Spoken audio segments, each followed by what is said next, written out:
नमस्कार दोस्तों उत्तर प्रदेश में 9 सीटों पर विधानसभा का उपचुनाव होना है और इन्हीं में से एक सीट है कानपुर की सीसामऊ सीट, जहां के विधायक इरफान सोलंकी समाजवादी पार्टी के विधायक थे, लेकिन उनको एक आगजनी के मामले में 7 साल की सजा हुई और वो जेल चले गए, जिसके बाद उनकी सदस्यता रद्द हो गई। और अब सीसामऊ की सीट पर उपचुनाव होना है। बीजेपी ने और समाजवादी पार्टी ने यहां अपने अपने प्रत्याशी उतार दिए हैं। कांग्रेस चुनाव नहीं लड़ रही है, वो समाजवादी पार्टी के साथ है। सीसामऊ वो सीट है जो समाजवादी पार्टी का गढ़ है। 2012 का चुनाव हो, 17 का चुनाव हो, 22 का चुनाव हो, तीनों चुनाव में समाजवादी पार्टी यहां जीती। इरफान सोलंकी विधायक बने और अब अखिलेश यादव ने इरफान सोलंकी की पत्नी नसीम सोलंकी को टिकट दिया है। नसीम सोलंकी अपना चुनावी प्रचार अभियान भी शुरू कर चुकी हैं। लेकिन दोस्तों, इसी बीच नसीम सोलंकी ने कुछ ऐसा कर दिया जिसने भारतीय जनता पार्टी को टेंशन दे दी है, भारतीय जनता पार्टी को अंदर तक हिला दिया है। दरअसल सीसामऊ विधानसभा क्षेत्र में एक मंदिर है, भोलेनाथ का मंदिर है। मंदिर का नाम वनखंडेश्वर महादेव मंदिर है। इस मंदिर में समाजवादी पार्टी के प्रत्याशी नसीम सोलंकी पहुंची और उन्होंने शिव मंदिर जाकर शिवलिंग पर जलाभिषेक किया, जल चढ़ाया। इस मौके पर समाजवादी पार्टी के तमाम नेता और कार्यकर्ता मौजूद थे और नसीम सोलंकी ने वहां भगवान शिव की पूजा की। अब जाहिर सी बात है कि भारतीय जनता पार्टी को मिर्ची लग गई कि एक मुस्लिम समाज की महिला कैसे वहां पूजा करने के लिए पहुंच गई। एक मुस्लिम समाज की महिला कैसे शिव मंदिर पहुंच गई, भोलेनाथ का जलाभिषेक कर दिया। और भारतीय जनता पार्टी के लोगों का भी यह कहना है कि नसीम सोलंकी हिंदू समाज के लोगों को बीच में गुमराह करने के लिए आई हैं।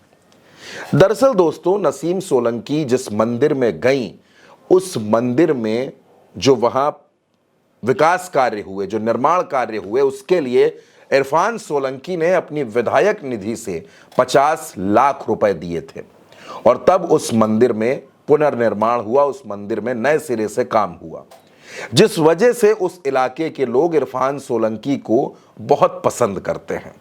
अब अगर मैं आंकड़ों पर जाऊं, 2022 के विधानसभा चुनाव में इसी वनखंडेश्वर मंदिर क्षेत्र में जो बूथ्स आते थे, यहीं से इरफान सोलंकी को तकरीबन 5400 वोट मिले।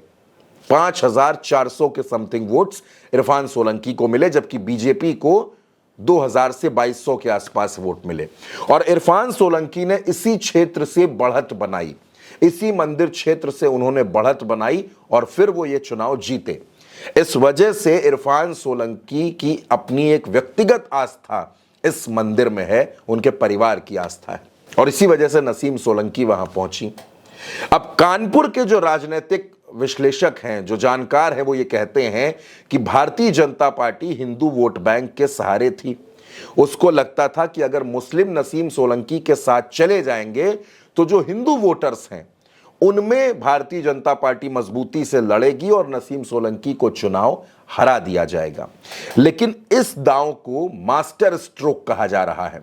जो नसीम सोलंकी ने किया, उनके इस दांव को यह कहा जा रहा है कि ये भारतीय जनता पार्टी के लिए बड़ी टेंशन है, क्योंकि नसीम सोलंकी के साथ एक सिंपैथी कार्ड है। इरफान सोलंकी जिस तरह से जेल भेजे गए, उनकी सदस्यता गई, उसके बाद सीसामऊ क्षेत्र के लोगों की भावनाएं नसीम सोलंकी के साथ जुड़ी हैं और नसीम सोलंकी को एक बड़ा जन समर्थन सीसामऊ में मिलता नजर आ रहा है। ऐसे में अगर हिंदू समाज के लोग भी नसीम सोलंकी के साथ खड़े हो गए, नसीम सोलंकी को अपना समर्थन उन्होंने दे दिया, तो नसीम सोलंकी के चुनाव की राहें बड़ी आसान हो जाएंगी। अब जिस तरह से नसीम सोलंकी ने शिवलिंग पर जल चढ़ाया, वहां पूजा अर्चना की, उसके बाद से सीसामऊ में जो चुनावी माहौल है पूरी तरह से बदला बदला नजर आ रहा है। ऐसा नहीं है कि नसीम सोलंकी सिर्फ मंदिर जा रही हैं, नसीम सोलंकी गुरुद्वारों में भी जा रही हैं। उनके क्षेत्र में जितने भी धर्म स्थल हैं, वो किसी भी धर्म के हों, वहां जाकर आशीर्वाद ले रही हैं, उस समाज के लोगों से मिल रही हैं और वो बार बार लोगों से एक ही बात कह रही हैं कि आपके बेटे को जानबूझकर इस तरह से साजिश करके फंसा दिया गया है, इसलिए न्याय करने के लिए आप अपनी बेटी, अपनी बहू यानी मुझे, नसीम सोलंकी को अपना आशीर्वाद दीजिए, अपना साथ दीजिए। अब कानपुर का चुनाव किस करवट बैठेगा, सीसामऊ का चुनाव, सीसामऊ का संग्राम किसके लिए अच्छा होगा, भारतीय जनता पार्टी के लिए या समाजवादी पार्टी के लिए? क्योंकि सीसामऊ समाजवादी पार्टी का गढ़ है, इरफान सोलंकी का गढ़ है, इनके पिता हाजी मुश्ताक सोलंकी का गढ़ है। अब इस गढ़ में सेंधमारी कर पाना भारतीय जनता पार्टी के लिए बहुत आसान नहीं है, और ऐसे में नसीम सोलंकी का शिव मंदिर जाना, भोलेनाथ की पूजा करना, ये भारतीय जनता पार्टी के लिए एक बड़ा तनाव है। अब नसीम सोलंकी सीसामऊ की सीट पर क्या कुछ कमाल करेंगी, ये 23 नवंबर को पता चलेगा। फिलहाल सीसामऊ की लड़ाई बड़ी रोचक है। इस वीडियो में मेरे साथ इतना ही। अपनी राय जरूर दीजिएगा और उल्टा चश्मा यूसी को सब्सक्राइब जरूर करिएगा।